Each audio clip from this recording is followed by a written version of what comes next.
Da, acesta este locul unde un pescar adevărat se simte acasă. Balta Izvoarele din județul Giurgiu. De visul de a ține în brațe un monstru de kilograme bune te despart doar 82 de kilometri dacă vii dinspre București.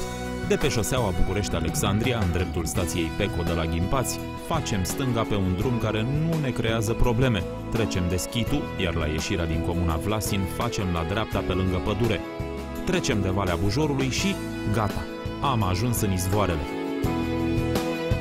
Asfaltul ține până la Baltă, de aici întinderea de apă, locul unde pescarul singuratic devine parte a unei mari familii de împătimiți. Pentru 100 de lei pe 24 de ore tragi mașina acolo unde simțurile îți spun că există cel mai mult pește și te instalezi.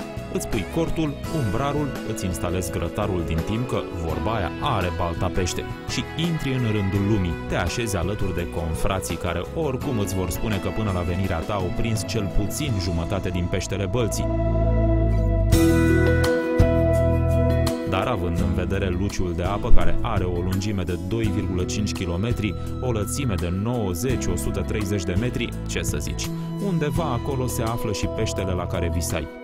Apa e atât cât trebuie de adâncă, adică numai 3 metri jumate, loc numai bun să se dezvolte o faună interesantă.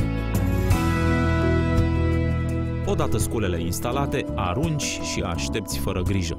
Balta e curată, nu agață, așa că nu-ți faci probleme. Până mușcă, admiri peisajul și zici mersi că ai ieșit din betoanele de acasă. Aer curat, glume prietenoasă în jur, simți că te-ai întors la natură. Puțină liniște. Mușcă.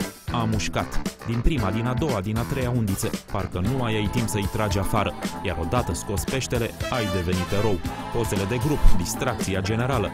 Am venit să ne relaxăm, să facem un grătar și să ne mai lăudăm și acasă sau la prieteni cu 2-3 bucăți decente. Și aici ai de unde alege. Crap românesc, chinezesc, novac, știucă, caras, biban sau șalău. Așa că ce mai așteptați?